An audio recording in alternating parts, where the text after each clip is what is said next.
Untuk memahami bahasan di video kali ini, Anda harus terlebih dahulu memahami tentang hukum Kepler dan hukum gravitasi Newton. Karena di video ini tentu akan membahas dua hukum itu. Kalau Anda belum memahaminya, silahkan tonton dua video sebelumnya. Yang linknya saya sediakan di kolom deskripsi, jadi silahkan diklik dulu lalu kemudian balik lagi ke video ini.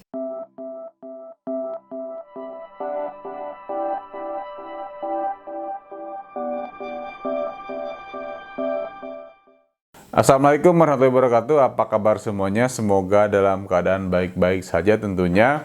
Dan di video kali ini kita akan membahas mengenai bagaimana hukum gravitasi Newton menjelaskan mengenai hukum Kepler. Perlu diingat lagi bahwa hukum Kepler itu adalah kesimpulan dari data yang diperoleh oleh Tycho Brahe. Di hukum Kepler 1 mengatakan bahwa lintasan planet itu berbentuk elips. Sudah seperti itu saja, tidak ada keterangan kenapa lintasan planet itu berbentuk elips. Begitupun di hukum kedua, kenapa kok luas daerah yang disapunya sama juga di hukum yang ketiga. Jadi Kepler itu menafsirkan data yang didapatkan oleh Tycho Brahe tanpa memikirkan penyebabnya.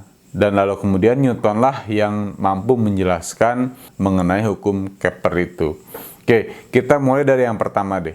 Hukum Kepler yang pertama mengatakan bahwa semua planet dalam lintasan yang berbentuk elips dengan matahari terletak di salah satu titik fokusnya. Nah, hukum Kepler yang pertama ini tentunya adalah akibat langsung dari adanya hukum gravitasi Newton. Newton mengatakan bahwa setiap benda yang bermassa yang ada di alam ini, maka mereka akan saling tarik-menarik yang besar. Gaya tarik-menariknya sebanding dengan hasil kali dua massa itu dan berbanding terbalik dengan kuadrat jaraknya. Oke, jadi kenapa lintasannya berbentuk elips? Tentunya karena ada gaya gravitasi. Gaya gravitasilah yang menyebabkan planet itu tetap berada di lintasannya. Karena gaya gravitasi itulah yang menuju ke matahari yang menjadi gaya sentripetal dari planet mengelilingi matahari. Gitu ya.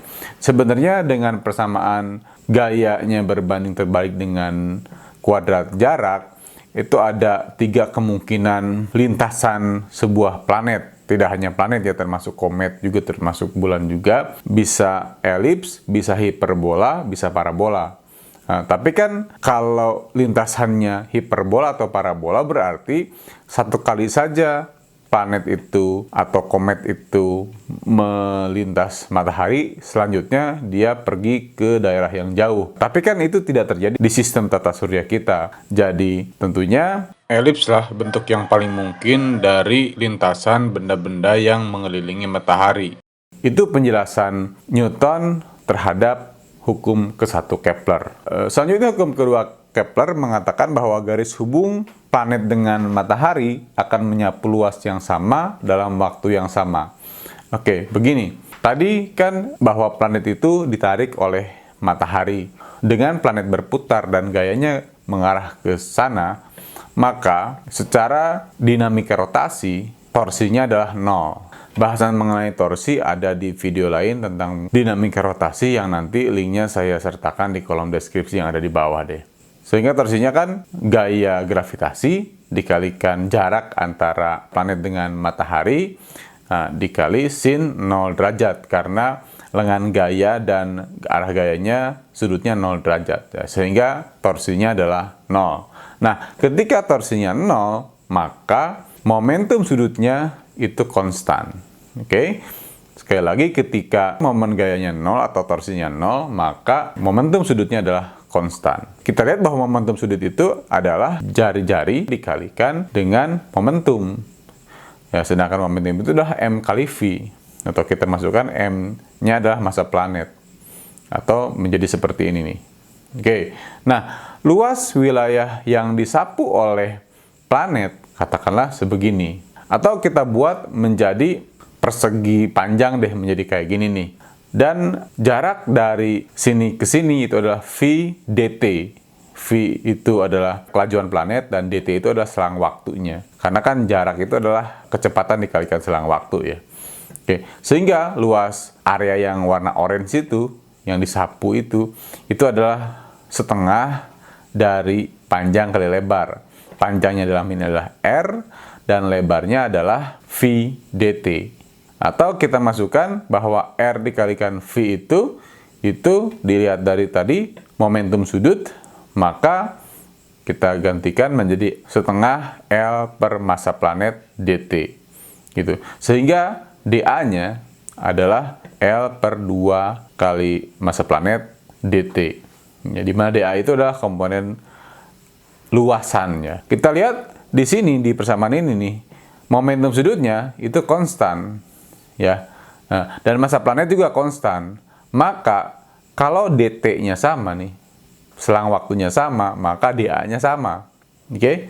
Kalau selang waktunya sama, maka luasnya sama. Gitu. Jadi inilah penjelasan hukum Newton terhadap hukum Kepler yang kedua. Tibalah di hukum Kepler yang ketiga. Menurut Kepler bahwa kuadrat periode planet mengelilingi matahari sebanding dengan pangkat 3 jarak rata-ratanya ke matahari. Sekali lagi bahwa planet itu ditarik oleh matahari dengan gaya gravitasi. Oke? Nah, dan gaya gravitasi itu berlaku sebagai gaya sentripetalnya.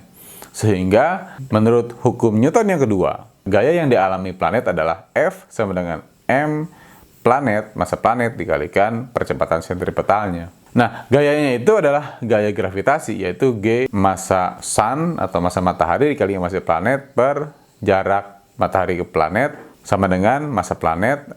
Percepatan sentripetalnya kita ganti dengan V kuadrat per R. Oke, massa planetnya bisa kita coret sehingga G kali massa matahari atau ms per R sama dengan V kuadrat. Nah, kemudian kelajuan planet itu kan adalah keliling lintasan dibagi dengan waktu. Nah, anggap saja bahwa lintasannya berbentuk lingkaran. Oke, artinya elips dengan eksentrisitas 0 gitu ya. Nah, sehingga 2VR per T. Ya, seperti ini. Sehingga kita masukkan kuadratnya menjadi begini, lalu kemudian kita pisahkan R pangkat 3 per T kuadratnya ke ruas kanan seperti ini, atau berarti T pangkat 2 per R pangkat 3 adalah 4V kuadrat per G ms. Ms itu adalah massa dari matahari. Kita lihat bahwa 4V kuadrat itu tentunya konstan. G juga sebuah konstanta yang sudah pernah kita bahas sebelumnya, ya. Dan massa matahari itu tentunya sama untuk semua planet ya yang berinteraksi dengan matahari. Sehingga bagian yang ruas kanan itu konstan. Sehingga kita bisa menuliskan bahwa T kuadrat per R pangkat 3 itu adalah konstan. Ya, begitulah bagaimana hukum gravitasi Newton menerangkan mengenai hukum Kepler. Jadi ada istilah bahwa Kepler yang menemukan, lalu kemudian Newton yang menjelaskan. Oke, semoga video ini bermanfaat. Kita ketemu lagi di video berikutnya. Terima kasih, saya Agung Firmansyah dari Tongsis Fisika.